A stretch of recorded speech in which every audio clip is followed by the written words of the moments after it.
Opozita në protesta kundër zgjedhjes së krye prokurorit të përkohshëm, PD e LSI bashkohen të hënën vendi drejt diktaturës të rrëzojmë Ramën. Kryeministrat Rama dhe Zaev vizitojnë Pustecin, takojnë minoritetin Maqedonas dhe deklarojnë se respektimi i tij është urlidhse mes dy popujve. Rreshtet masive të shiut rikthejnë përmbytjet në qytetin e Laçit dhe të Lezhës, probleme me qarkullimin e makinave dhe të njerëzve, vështirësi dhe në porte. Opozita akuzon kryeministrin Rama dhe ministrin Ahmetaj se po abuzojnë me 178 milion euro duke ia dhënë ato një njeriu të vetëm për 3 inceneratorët. Pezullohet pa afat dhënia me qira e tokave bujqësore shtetërore. Ministri i Bujqësisë Peleshi urdhëron verifikimin e kontratave të lidhura në 3 vitet e fundit.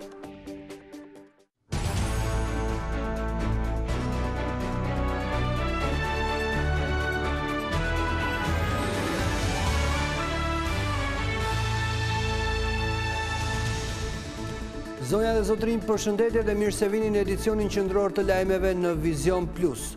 Për afro një orë, grupi parlamentar i Partisë Demokratike zhvilloi një mbledhje urgjente që kishte në fokus reagimin për zgjedhjen e krye prokurorit të përkohshëm ditën e hënë. Në selinë e Partisë Demokratike, nga ku pritet të shpallet vendimi për protesta, ndodhet gazetarja jon Olta Blaceri. Mirëmbrëma Olta. Mirëmbrëma. Ka përfunduar mbledhja e grupit, por a mund të na thuash çfarë është diskutuar dhe a ka një vendim se çfarë do të bëjë opozita ditën e hënë? Po tashmë është zyrtare, forma që opozita ka zgjedhur të reagojë kundër zgjedhjes së një prokurori të përgjithshëm të përkohshëm është protesta. Rreth orës 17, kryetari i Partisë Demokratike Lulzim Basha mblodhi fillimisht kryetarët e degëve të partisë, të cilëve ju bëri thirrje të marrin të organizojnë strukturat e të kenë në fokus që protesta e së hënës në momentin që do të fillojë parlamenti të jetë masive, të ketë shumë njerëz.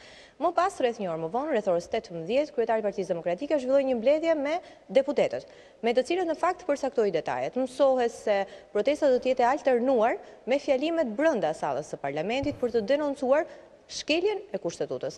Gjatë mbledhjes së grupit mësohet se Basha ka thënë që një akt i tillë i shkeljes së kushtetutës nuk ka ndodhur 27 vite, është i paprecedent dhe opozita do të reagojë, nuk do të jetë fasad në mbledhjen që është mbledhja e fundit në fakt e parlamentit për këtë sesion, ku do të zgjidhet prokurori i përgjithshëm i përkohshëm. Por a do të kemi një aksion të gjatë të opozitës me protesta që do të vijojnë apo vetëm një tubim të hënën që nuk do të pasohet nga të tjerë? Të paktën deri në këto momente, Partia Demokratike flet për një protestën e ditës së hënë, kur parlamenti do të votojë prokurorin e përgjithshëm përkohshëm, më pas mbetet për tu parë se çfarë do ndodh. Por deri në këto momente flasim për një protestë të opozitës, e cila duhet thënë që vjen 6 muaj pas protestës së fundit, protestës së çadrës së ngujuar para kryeministrisë që zgjati plot 3 muaj. Por a është e bashkuar e gjithë opozita në këtë vendim? Po, aleatët e Partisë Demokratike, po flasu për aleatët tradicional, Partia Republikane, Lëvizja për Zhvillim Kombëtar, Kryedemokristjanët me Ndokën janë bashkë me PD-n. Po ashtu është edhe aleati më i ri, Lëvizja Socialiste për Integrim, e cila ka bërë të qartë se do t'i bashkohet protestës së Partisë Demokratike ditën e hënë. Lëvizja Socialiste për Integrim ka bërë edhe thirrje që ditën e hënë të nisin protestat për të rrëzuar kryeministrin Edi Rama dhe qeverinë e tij. Por për të përcaktuar detaje se si do të organizohet nga ana e LSI-s protesta, do të kemi një mbledhje nesër në orën 11 të Komitetit Drejtues të LSI-s. Nëse majoranca Olta e zgjedh kryeprokurorin e përkohshëm, çka duket se dhe do të ndodhë të hënën, a do ta çojë çështjen opozita në gjykatën kushtetuese? Zyrtarisht edhe publikisht, kryetari i Partisë Demokratike Lulzim Basha ka folur për një sër veprimesh të opozitës ndaj majorancës nëse ajo e zgjedhe vetme me votat e saj pasuesin Adriatik Llallës. Por në fakt çështja e prokurorit përgjithshëm ka muaj që diskutohet në selinë e Partisë Demokratike. Ka pasur mbledhje kryetari Basha me grupin, me kryesinë e grupit për diskutuar këtë, ka pasur mbledhje me deputetët e Partisë Demokratike në Komisionin e Ligjeve me juristët e PD-s. Ka njerëz në selinë e Partisë Demokratike që mendojnë që PD-ja duhet mbrojë kushtetutën, përsa kohë që gjykon se nuk mund të kemi një prokuror të ri të përgjithshëm pa ngritur Këshilli i Lartë i Prokurorisë. Dhe veprimi që po bën majoranca është në shkelje të hapur të kushtetutës, atëherë PD-ja duhet i drejtohet gjykatës kushtetuese. Po deri në këtë moment që ne flasim, ky është mendimi dhe opinioni i deputetëve të caktuar të Partisë Demokratike. Ende ne nuk e kemi një vendim zyrtar nëse Partia Demokratike do ta vënë në lëvizje gjykatën kushtetuese për zgjedhjen e prokurorit përgjithshëm të përkohshëm apo do ta lejë këtë çështje. Olta, Selia Blu ka njoftuar për një komunikim me mediat kryetarit të Partisë Demokratike në orën 19:30. A ke mësuar detaje se çfarë pritet t'u thot ai qytetarëve? Por Lulzim Basha padyshim do ju bëri thirrje qytetarëve që të bashkohen, sepse logjika e Partisë Demokratike është se mazhoranca po e shkel kushtetutën dhe po e zgjedh me votat e saj prokurorin e përgjithshëm për të mbyllur dosjet nxehta që kanë lidhje me ish-ministrin e brendshëm Semir Tahiri, me kryebashkiakun e Durrësit Vanxhush Dako, me vllain e ministrit të brendshëm Agron Xhafaj. Dhe për këtë arsye, sipas Partisë Demokratike, kjo është një çështje që prek çdo qytetar. Por gjithashtu zoti Basha do të sqarojë edhe qëndrimin e PD-s në raport Olta, më duhet të ndërpresë në këtë çaste më njoftojnë që ka dalë dhe po flet zoti Basha, kështu që le ta ndjekim pak çaste. Pa veting nga politikanët korruptuar dhe të inkriminuar. Ky është fundi i kushtetutës dhe i shtetit të së drejtës në Shqipëri. Kushtetuta ka një qëllim të rëndësishëm për çdo shoqëri: të ndaloj abuzimin e pushtetit, duke ja ndaluar politikanëve veprimet caktuara. Kushtetuta e Shqipërisë ja ndalon partisë në pushtet që të vendosë për prokurorin e përgjithshëm. Askush dhe asgjë nuk mund ta ndryshojë këtë. Por Edi Rama uzurpoi në mënyrë të dhunshme kompetencat që kushtetuta ja jep Këshillit të Lartë të Prokurorisë. Farsa që shqiptarët po shohin në Kuvendin e Shqipërisë është e paramenduar dhe e parapërgatitur me një qëllim. Që ta kuptojmë këtë qëllim, duhet të shikojmë gjendjen ku ndodhet vendi dhe gjendjen ku ndodhet Edi Rama me njerëzit e tij të afërt. Semir Tahiri është në hetim në Shqipëri dhe Itali si një nga drejtuesit kryesor të trafikut drogës nga Shqipëria në Siçili, gjatë kohës që ishte ministri i brendshëm. Krahu i djathtë dhe në mbrojtjen e Edi Ramës. Po ashtu 10 drejtues të lartë të policisë janë në hetim për trafik droge, për të cilët Edi Rama ka qenë i mirë informuar. Vanxhush Dako është në hetim si bashkëpunëtor me krimin e organizuar, përfshirë përdorimin e kriminalëve për të siguruar vota për Edi Ramën. Kompania e Qazim Sejdinit është nën hetim për trafik droge dhe ai vetë është i dyshuar për aktivitet kriminal. 10 ish deputet dhe drejtues të Partisë Socialiste kanë lidhje me drogën dhe i pret hetimi. Nga ana tjetër, Arben Ahmetaj, Damian Gjiknuri, Ilir Beqaj dhe 10 qeveritarë të tjerë janë të përfshirë në skema masive korrupsioni dhe zhvatjes së pasurive të vendit, duke paralizuar krejtësisht ekonominë dhe investimet në Shqipëri. Ka fakte të shumta dhe ka biznesmen dhe qytetarë që kanë fakte dhe janë të gatshëm të dëshmojnë kundër tyre para një drejtësie të paanshme. Pikërisht tani, që laku i drejtësisë fillon të shtrëngohet në qafën e Edi Ramës, ai vendosi të dhunojë kushtetutën për të zgjedhur një prokuror politik që do të ketë vetëm një mision: të zhduk të gjitha faktet që lidhin Edi Ramën me drogën dhe krimin dhe të shpëtojë të gjithë kriminalët dhe qeveritarët e korruptuar që ekspozojnë Edi Ramën. Prokurori politik i Edi Ramës do të përpiqet të zvarrisë, të pengojë dhe të devijojë hetimet për Semir Tahirin, Vanxhush Dakon, Qazim Sejdinin, Habilajt, Balilajt e tjerë dhe për të shmangur hapjen e hetimeve për Damian Gjiknurin, Arben Ahmetajn, Ilir Beqajn dhe hajdutët e tjerë të Ramës. Kapja prokurorit është një akt që do të shkatërrojë drejtësinë në vend, do të shkatërrojë procesin politik demokratik dhe do të destabilizojë vendin. Shqipëria po sakrifikohet për të mbrojtur pushtetin dhe paratë e Edi Ramës dhe njerëzve të tij dhe për të kënaqur etjen për pushtet dhe karrierë të patericave që e mbajnë Edi Ramën akoma në këmbë. 2 muaj më parë kam paralajmëruar se Edi Rama do të zhytet gjithmonë më shumë në krim për të mbrojtur veten dhe kjo po vërtetohet çdo ditë. Tani Edi Rama ka humbur çdo kontroll dhe nuk do të ndalet më në rrugën e tij shkatrimtare. Ai do t'i sjellë kostot larta vendit, por fundi i tij është i vulosur. Autokratët e inkriminuar i pret gjithmonë i njëjti fund. Ata që mendojnë se ne do të tolerojmë një kryeministër të inkriminuar që të sakrifikojë Shqipërinë dhe të ardhmen e fëmijëve tanë e kanë gabim. Ne nuk do të tolerojmë dhe as nuk do të falim. As Edi Ramën, as Sajmir Tahirin, as Vangjush Dakon, as Habilajt, as Balilajt, as Gjafajt. Nuk ka prokuror politik që të shpëtojë. Unë ju bëj thirrje të gjithë qytetarëve të kuptojnë se ajo që po ndodh në Shqipëri është mënyra se si shkatërrohet një vend, duke toleruar të keqen për ditë e nga pak. Fillimisht u toleruan kriminalet në kuvend. Pastaj u tolerua droga dhe trafiqet.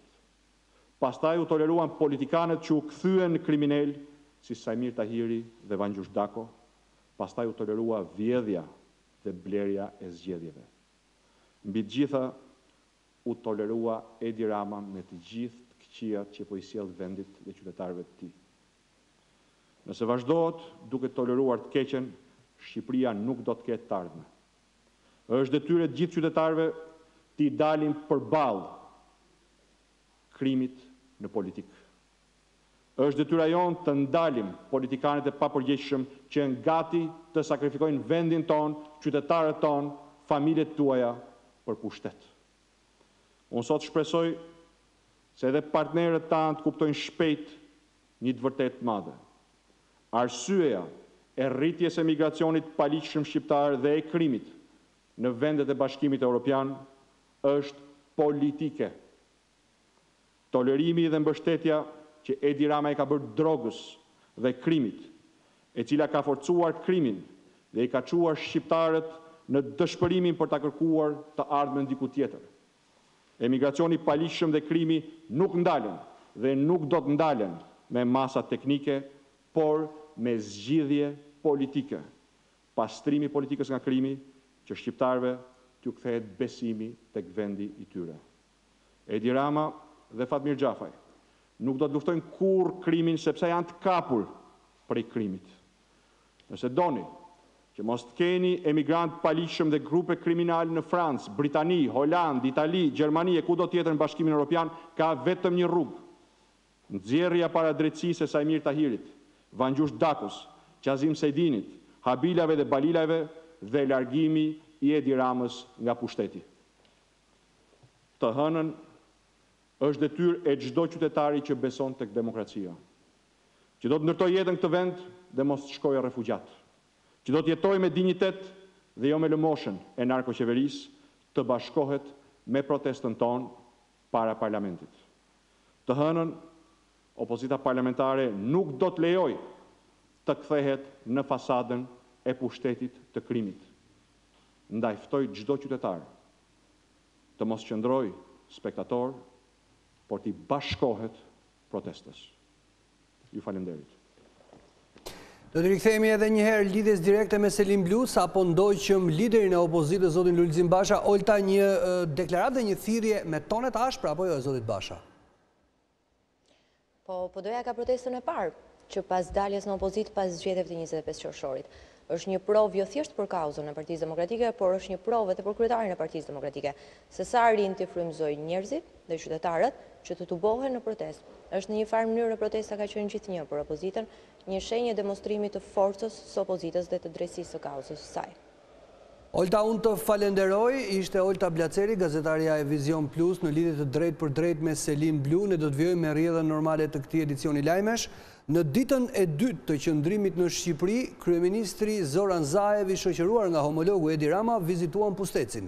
Komuniteti Maqedonas u vlerësua nga shefat e të dy qeverive si një element që forcon miqësinë mes dy popujve. Qëndrimin në Pustec, kryeministri Edi Rama dhe ai i Maqedonisë Zoran Zaev e shfrytëzuan për të takuar komunitetin Maqedonas në këtë zonë. Në fjalën e tij, shefi i qeverisë shqiptare u ndal tek bashkëjetesa mes dy komuniteteve, që sipas tij duhet të jetë një ur lidhse për miqësinë mes vendeve. Takimi me këtë komunitet nuk është thjesht një vizitë simbolike, por është edhe një mënyrë për të treguar për të gjithë opinionet tona publike në Shqipëri dhe në Maqedoni se sa shumë rëndësi ne japim kësaj bashkëjetese dhe sa shumë e rëndësishme është që njësoj si këta fëmijë që i flasin mrekullisht të dyja gjuhët, edhe Shqipëria dhe Maqedonia të komunikojnë mrekullisht me njëra tjetrën. Kryeministri Zaev nuk e fshehu kënaqësinë për përdorimin e gjuhës maqedonase nga nxënësit e kësaj shkolle. Mene me mnogo drago što smo ovdje u Pustec. Jam shumë i kënaqur që ndodhem sot këtu në Pustec. Ne jemi mirëpritur nga banorët dhe patëm mundësinë të shohim një performancë të shkëlqyer me recitime në gjuhën maqedonase dhe atë shqiptare. Kjo tregon se gjuha maqedonase përdoret këtu dhe fëmijët e mësojnë atë. Shpresoj që gjuha maqedonase do të ushqehet këtu, natyrisht në respekt të ligjeve në Shqipëri. Jam i kënaqur që sot jemi këtu së bashku me kryeministrin Rama, të shohim këtë shkollë dhe të takohemi me autoritetet lokale, të diskutojmë problemet me të cilat ata përballen dhe natyrisht për të vazhduar marrëdhëniet me komunitetin maqedonas që jeton këtu në Pustec. Gjatë vizitës në Pustec, dy kryeministrat u ndalën edhe në kishën e Shën Mihalit. Rreshjet e dendura të shiut rikthyen përmbytjet. Laçi dhe Lezhë kaluan orë të tëra nën ujë, çka solli probleme në lëvizjen e makinave si dhe të kalimtarëve. Kanë mjaftuar vetëm pak orë shi që situata në qytetin e Laçit të dalë jashtë kontrollit. Rreshtet e shumta bën që përrojë që kalon në mes të qytetit të dalë nga shtrati dhe ujë të vërshojnë në rrugë, duke sjellë përmbytjen e disa bizneseve. Prezenca e ujit në rrugë krye vështirësi edhe në lëvizjen për qytetarët dhe automjetet. Nuk është hera e parë që përroji i cili kalon përmes qytetit del nga shtrati. Situata u monitorua në terren nga përfaqësues të emergjencave civile në prefekturën e Lezhës si dhe të bashkisë së Kurbinit. Punonësit e bashkisë janë në gatishmëri duke ndërhyrë në largimin e mbetjeve të sjella nga vërshimi i ujit në kolektorët kullues. Me rënien e intensitetit të rreshjeve, niveli i prurjeve ra dhe uji u largua nga rrugët dhe bizneset, por la pas baltë dhe inerte. Edhe në Lezhë problemet ishin të shumta, uji arriti rreth 30 cm në blloqet e banimit. Bashkia e Lezhës nxorri menjëherë në terren punonësit e shërbimeve të cilët u angazhuan për të mbajtur të hapura pusetat shkarkuese, pas prurjeve të shumë veturinave në top prej rrjedhës së ujit. Probleme për disa orë kishte edhe në Shëngjin, ndërkohë që nga moti i keq puna u paralizua edhe në portet kryesore të vendit. 3 persona mbetën të plagosur mes ditën e së shtunës në aksin Elbasan-Librazh në vendin e quajtur Xibrak.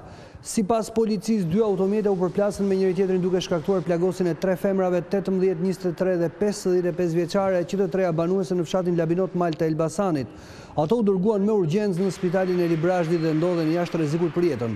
Shkaqet e aksidentit mbeten ende të paqarta. Përplasja shkaktoi ndërkohë mjaft vështirësi në qarkullimin e mjeteve të tjera. 178 milion euro taksa të shqiptarve, sipas opozitës, po ndahen mes kryeministrit Rama dhe ministrit të financave Ahmetaj. Partia Demokratike bërë të ditur se këto janë parat të dhëna tek një njeri vetëm për ndërtimin e 3 incineratorëve, koncesione që sipas saj duhen hetuar prej prokurorisë. Partia Demokratike ka akuzuar kryeministrin Edi Rama dhe ministrin e financave Arben Ahmetaj si personat që janë në krye të mafjes së plehrave në Shqipëri.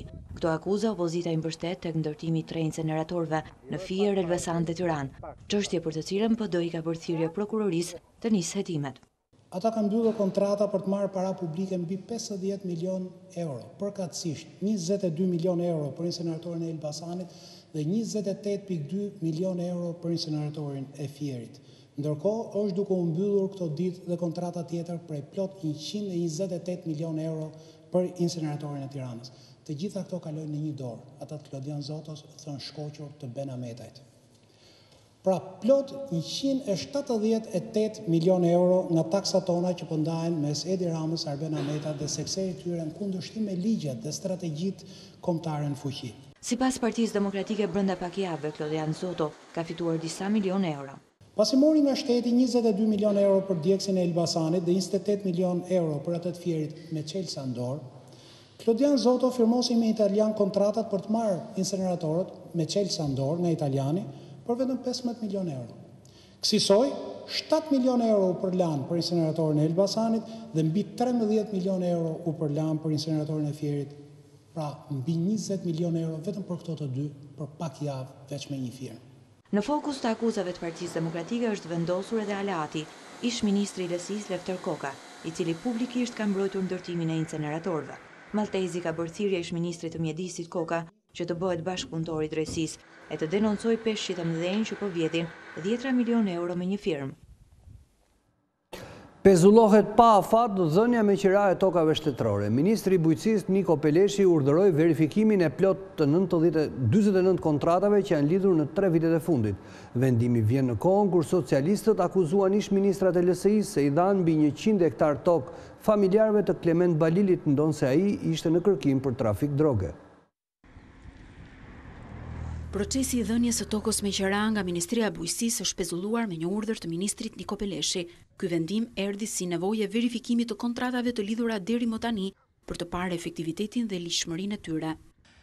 Ky proces aktualisht është i pezulluar për arsye se po realizohet auditi i kontratave të kryera, me qëllim për të evidentuar, për të vlerësuar efektivitetin ekonomik të tyre. Pas kryerjes auditit dhe rezultateve të tyre, ky proces do të rifillojë përsëri. Nga viti 2014, kohë kur doli vendimi, Ministria e Bujqësisë ka lidhur 49 kontrata me individe apo sipërmarrës, të cilët kanë marrë 3500 hektar tokë bujqësore shtetërore. Në total, sipërfaqja e tokës bujqësore me destinacion dhënien me qira është rreth 22.300 hektar. Deri tani janë dhënë rreth 3.500 hektar në disa kontrata në teritore të ndryshme të qarqeve të vendit. Po kush ka të drejtë të përfitojë tokë bujqësore me qira shtetërore, e cila nis minimalisht me një çmim prej 6.000 lekësh në vit e deri në 27.000 lekë në vit për hektar. Sipërmarrësi i individi që merr tokën me qira minimalisht duhet të ruaj dhe të mirëmbaj sistemin e ujitjes dhe të kullimit, të ruaj strukturën e tokës dhe kulturat që janë të përshtatshme për të mbjellë në atë. Sa në gjendje do të jenë këta kërkues, sipërmarrës apo qytetar, për të realizuar angazhimet, investimet që ata angazhohen të kryejnë dhe sa do të jetë efektiviteti në kuptim të punësimit të qytetarëve në këto sipërfaqe që e marrin me qira. Dhënia e tokës bujqësore me qira solli dhe debate politike. Të njëjtë në parlament, ministri Peleshi dha sqarime për 111 hektar tokë të marra me qira nga familjarë të Klement Balilit, ndonsa ai është shpallur prekosh në kërkim për trafik droge. Të rinj dhe vullnetar, mes të cilëve edhe vetë ministri i mjedisit Blendi Klosi pastruan ambientet e kalasë së Beratit. Prej vitesh muret ishin mbuluar nga plehrat e hedhur nga vizitorë të shumtë. Për vite me radhë, turistët që kanë vizituar Kalan e Beratit kanë hedhur mbeturina rreth mureve të kësaj vepre, me vlera të mëdha për qytetin. Për të pastruar hapësirën që sot duket si një landfill plekrash, ministri i mjedisit e turizmit Blendi Klosi e të rinj vullnetar kanë zbritur me litar poshtë mureve. Zbashku me të rinj të profesionistë të Rafting Albania, ne do përpiqemi të bëjmë një pastrim ekstrem, duke u përpjekur të zbresim me litar dhe të pastrojmë një nga perlat e Shqipërisë. Aksioni në qarkun e Beratit përfshin edhe pastrimin e shesheve e rrugëve kryesore, si të mbjelljen e pemëve, ndërkohë 10 makineri të rënda vjojnë punën për pastrimin dhe thellimin e shtratit të lumit Osum. 1 në 7 persona në Shqipëri ka probleme me veshkat. Mjekët japin alarmin se të prekurit nga sëmundja po shtohen me ritme të larta. Ata këshillojnë sidomos personat mbi 40 vjeç që të kontrollohen pasi veshkat mund të dëmtohen rënd pa dhënë shenja të kuptueshme. Sëmundjet e veshkave po kthehen në epidemi. Nëse para 10 viteve 1 në 10 persona ishte i prekur, tashmë 1 në 7 vet vuan dëmtimin e veshkave. Sipas mjekut nefrolog Myftar Barbullushi, çdo person mbi 40 vjeç duhet të shkojë të kontrollohet, sepse kjo sëmundje nuk jep shenja derisa arrin në dëmtimin e plotë të organit. Sëmundja e veshkave është një sëmundje e heshtur, quhet killer ose vrasësi heshtur. Pse? Sepse s'ka klinik, s'ka dhëna. Në çdo individ mbi 40 vjeç mirë është bërë një eko të veshkave dhe 2 analiza të veshkave. Dhe çdo i smur që ka tension të lartë ose hipertension duhet detyrimisht të bëjë një kontroll nga veshkat. Nga ana tjetër, çdo diabetik, çdo i smur me zemër duhet kontrollohet problemet e veshkave, sepse 40% e smur me diabet dhe 30% e smur me zemër kanë dhe probleme të veshkave. Ndryshimi i jetës sedentare për personat mbi 40 vjeç, sipas mjekut është i domosdoshëm për të ruajtur veshkat. Ndryshimi i jetës sedentare që duhet bëjë çdo individ mas moshës 40 vjet është i mjaftueshëm natyrisht edhe për të parandaluar smundjet e veshkës. Paksimi i kripës që është i domosdoshëm, tek ne specifike është marrja e të paktën 1,5 litra 2 litra ujë dhe modifikimi dietetik ku paksohen pak byllmetrat, mishrat dhe shtohen zarzavatet, perimet, frutat, pra bëhet një ndryshim që është i domosdoshëm mas moshës 40 vjeçare, por që është esencial për të smurët me veshka. 10 vjet më parë numri i personave me dializë ishte 120, ndërsa sot ai ka arritur në 1250 pacient që kanë humbur funksionimin total të veshkave. Lutjet e së premtes në xhamin Al-Aqsa rikthyen protestat masive. 4 palestinezë u vranë dhe qindra të tjerë u plagosën gjatë përleshjeve mes forcat e ushtrisë izraelite.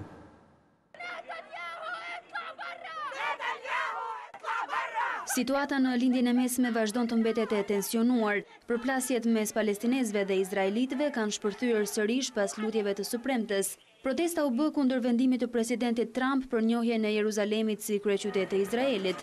4 palestinezë u vranë dhe qindra u plagosën gjatë përplasjeve në bregun perëndimor dhe në Gaza. Rreth 2500 palestinezë dogjën goma dhe hodhen molotov dhe gur ndaj policisë në disa qytete të bregut perëndimor. 10 mijëra besimtarë që ishin të pranishëm në xhamin Al-Aqsa në qytetin e vjetër të Jeruzalemit për lutjet e së premtes u bën pjesë e protestës. Disa mbanin në duar edhe flamujt e vendeve më kritike ndaj vendimit të Trump, Turqisë dhe Malajzisë. Ministria e Shëndetësisë deklaroi se të paktën 360 persona u plagosën. Forcat izraelite përdorën gaz lotësjellës dhe plumba gome për të shpërndar demonstruesit, që nga njoftimi i Trump më shumë se një javë më parë, 16 raketa janë hedhur nga Gaza në Izrael. Opozita në protesta kundër zgjedhjes së kryeprokurorit të përkohshëm PD dhe LSI bashkohen të hënën vendi drejt diktaturës të rrëzojë Edi Ramën. Kryeministrat Rama dhe Zaev vizitojnë Pustecin, takojnë minoritetit Maqedonas dhe deklarojnë se respektimi i tij është urlidhse mes dy popujve.